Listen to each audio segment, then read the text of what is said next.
Recording in progress. Welcome back. Hey, thanks. All right, everybody.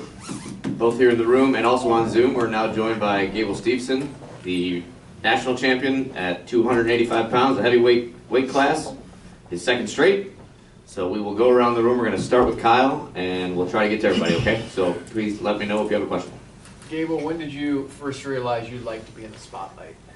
Probably when I was really young. I've always been stubborn to be like on camera, taking pictures of myself wearing clothes and stuff. So growing up, I just had like an itch to like be a showman and show the crowd a show at a bigger weight.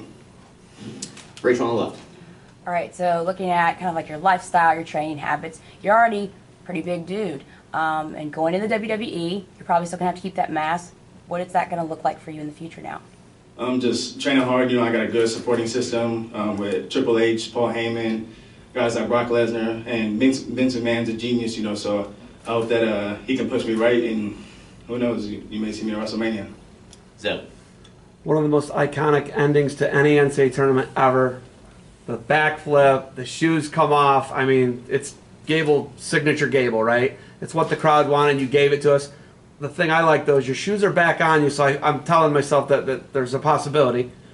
But one of the most iconic endings ever. What's it mean to you to be able to give the crowd a show? I mean, it means a lot, you know, just going out there and just enjoying myself and putting the time in, putting the effort in, you know. I took my shoes off and did a backflip, you know, it's just what I do. I love to do flips. I've been doing flips since I was young, you know. I do gymnastics class and on the grass and the trampoline. But, you know, I had to put my shoes back on to go on the podium. But for now I'm done. Like I said, for now I'm done.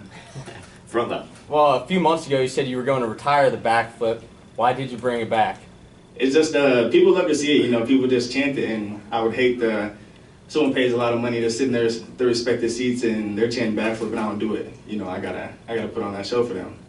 Back left. Talk about how coming back for this year has really built your brand. Just being on ESPN, being on Big Ten Network, the push that I've been getting with WWE, just being able to be myself, be on camera, make the sport of amateur wrestling bigger than it probably was a year ago, and just pushing myself to be a better person and pushing the sport to grow and have more eyes on it too. Mark. Gable, first of all, I'd like to thank you for coming back another year and giving everybody the opportunity to see what you're able to do. And secondly, I'm not a WWE fan.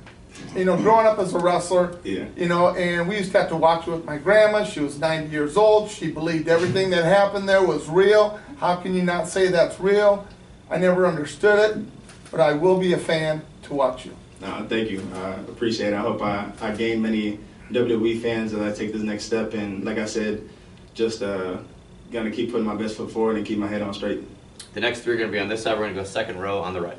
Yeah, so I have two. The first one, you know, it's pretty rare to take to Twitter and basically tell everyone you're going to win and you're going to leave your shoes there. Where does that confidence come from?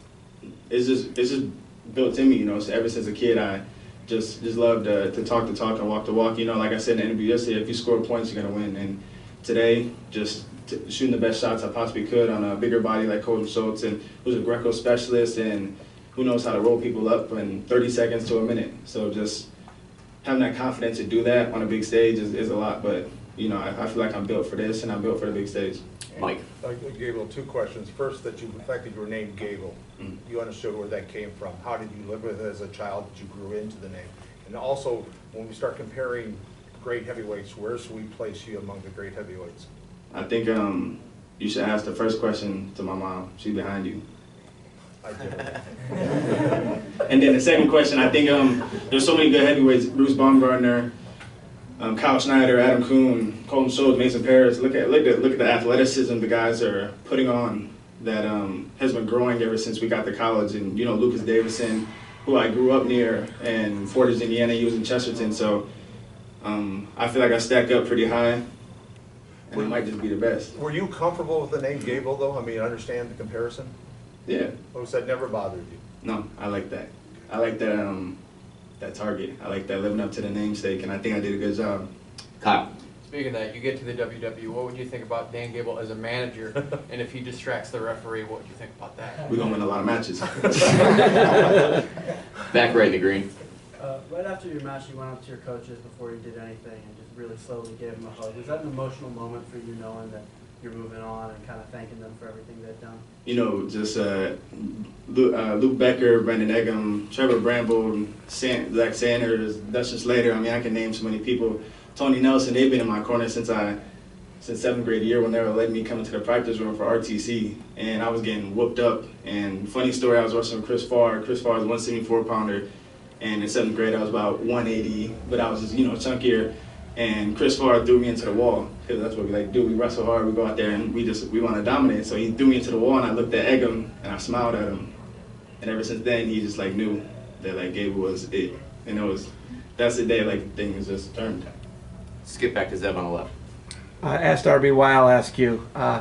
Name, image, likeness, right? NIL. It's huge for someone like you, RBY. There's only a handful of wrestlers who can actually benefit from it. RBY said money talks. If you can get back, money talks. How do you feel about that statement, and could that potentially bring you back, knowing the NIL deals could bring you back to Minnesota? I mean, I got one more year left with COVID year. If money talks, you see Gable. That's all the time we have. Thanks, Gable. One Congratulations. more. Oh, one more on the right. Yeah, thanks, man. Just one, the showmanship. Was there anybody you looked up to, who's in the spotlight that you wanted to be like and emulate? I'd probably say the Rock. The Rock is the biggest influence, and Brock Lesnar is the biggest influence for the career path I'm taking. My end goal is to be a star in the WWE and be a person that kids can look up to and see the energy that I bring in all different spots. And so it's weird that I'm getting close to that spot, and it is odd that people ask me for pictures and autographs. I'm not used to it, and but now I'm getting used to it a little bit because I have to. But just I don't know, just enjoying the time, enjoying day by day. That's how I'm gonna take it. You said The Rock, he became an actor. Is that something you'd be interested in? Oh yeah. Thanks, Gable. Congratulations, man. Congrats, Gable. Thank you, everybody, for being here today, okay? Thanks, everybody on Zoom. That's it.